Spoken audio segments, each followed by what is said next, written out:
కేంద్రం తగ్గించింది, కాంగ్రెస్ దోచుకుంటుంది. చమురు ధరలపై పన్నుల రూపంలో ప్రజల రక్తాన్ని పిండుకుంటున్నారు ఈ కాంగ్రెస్ పార్టీ. కేంద్రం తగ్గించింది కదా, మరి రాష్ట్రం ఎందుకు తగ్గించలేదు? మీరు గమనిస్తున్నారా?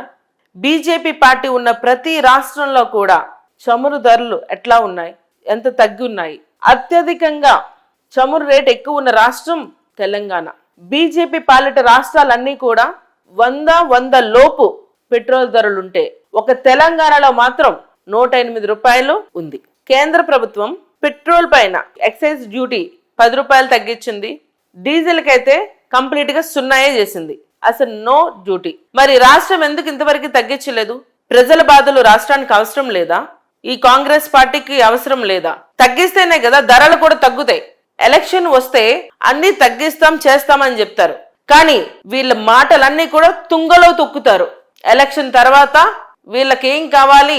కమిషన్స్ కావాలి, దాని గురించే వీళ్ళు పనిచేస్తారు. కాంగ్రెస్ మాటలు కోటలు దాటుతాయి, కానీ ధరలు మాత్రం తగ్గవు. ఉత్తరప్రదేశ్, గుజరాత్, మధ్యప్రదేశ్, రాజస్థాన్, ఛత్తీస్గఢ్, ఉత్తరాఖండ్, హర్యానా, ఒడిశా, అరుణాచల్ ప్రదేశ్, త్రిపుర ఇవన్నీ కూడా బీజేపీ పాలిట రాష్ట్రాలు, అంటే స్వయంగా బీజేపీ గెలుచుకున్న రాష్ట్రాలు. ఈ అన్ని రాష్ట్రాల్లో కూడా వ్యాట్ అనేది తగ్గించడం జరిగింది. కొన్ని రాష్ట్రాల్లో పెట్రోల్ ధర ఎక్కువ లేదు కాబట్టి దానంతట దానికి సరిగా అట్లానే ఉంచారు పెంచుకుంటా.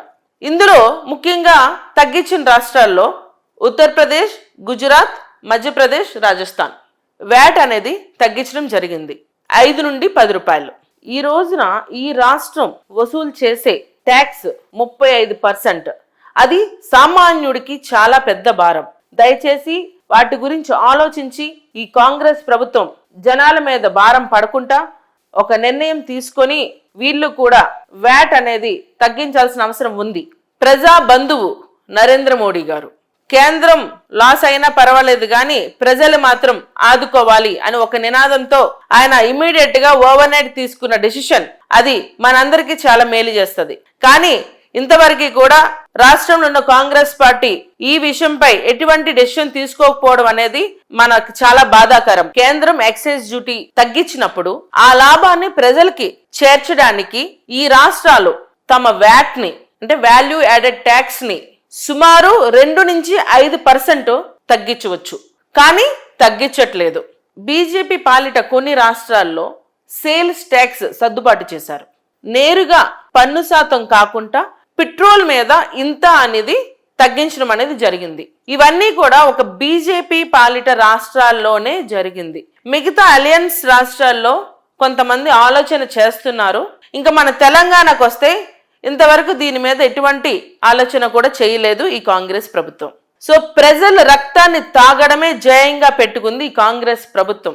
ప్రపంచవ్యాప్తంగా యుద్ధ వాతావరణం కారణంగా క్రూడ్ ఆయిల్ ధరలు పెరుగుతున్నాయి. దానివల్ల కొన్ని ఆయిల్ కంపెనీలు ఓఎంసీ ఇలాంటివి నష్టాల్లో కూరుకుపోతున్నాయి. బీజేపీ పాలిట రాష్ట్రాల్లో పన్నులు స్థిరంగా ఉన్నాయి, కానీ ప్రతిపక్ష రాష్ట్రాల్లో హిమాచల్ ప్రదేశ్, తెలంగాణ వంటి రాష్ట్రాల్లో పన్నుల మీద సెస్సులు వేసి మరీ ధరలు పెంచుతున్నారు. ఇది ఎంతవరకు కరెక్ట్? రాష్ట్రాలన్నీ కూడా 100 లోపు పెట్రోల్ ధరలుంటే ఒక తెలంగాణలో మాత్రం 108 రూపాయలు ఉంది. ఈ యుద్ధ వాతావరణం కారణంగా నిత్య అవసరాల వస్తువులకి కంట్రోల్ సెంటర్లు ఏర్పాటు చేయాలి. ఏదైతే ఈ ఫ్యూయల్ కి అక్రమంగా నిల్వ ఉంచుతున్నారో ఫ్యూయల్స్ ని వాళ్ళ మీద ఉక్కు పాదం అనేది మోయాలి. అది ఈ కాంగ్రెస్ ప్రభుత్వం అనేది చేయాలి. ఈ యుద్ధం వల్ల దొరకదు అని చెప్పి గ్యాస్ మీద, ఫ్యూయల్ మీద రకరకాల అపోహల్ని క్రియేట్ చేశారు.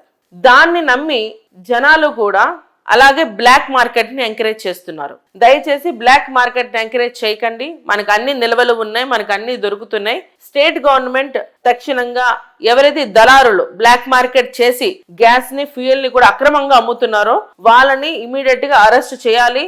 జనాలకి తగ్గి న్యాయం చేసి ఇలాంటి పరిస్థితి వచ్చినప్పుడు మనం ప్రతి విషయంలో కూడా జాగ్రత్త తీసుకోవడం చాలా అవసరం. నరేంద్ర మోడీ గారు ఒక టీమిండియాలా పనిచేయాలని చెప్పి అన్ని రాష్ట్రాల సీఎంలకి చెప్పడం జరిగింది. టీమిండియాలా పనిచేయడం అంటే ఇది రాజకీయంగా చేయొద్దు, జనాల అవసరాలకి మనం కరెక్ట్ గా పనిచేయాలి అన్నది ఒక నినాదం. సామాన్యుడి జేబుల మీద భారం పడకుండా మనం జాగ్రత్తలు తీసుకోవడమే మన మోడీ గారి ముఖ్య ఉద్దేశం. కేంద్రం తన ఆదాయాన్ని వదులుకుంది. ప్రజల కష్టాల కన్నా ఈ కాంగ్రెస్ పార్టీకి వాళ్ళ ఖజానా నింపుకోవడమే చాలా ముఖ్యంగా మారింది. అందుకే మనకి డబుల్ ఇంజిన్ సర్కార్ అనేది రావడం చాలా ముఖ్యం. అంటే పెట్రోల్ ధర 100 లోపు ఉండేది. 100 లోపు పెట్రోల్ ధర ఉన్నప్పుడు నిత్య అవసరాల ధరలు కూడా తగ్గేవి. తగ్గించాలి కూడా. తగ్గించే వరకు మా బీజేపీ ప్రయత్నం చేస్తుంది. జై శ్రీరామ్, జై శ్రీరామ్.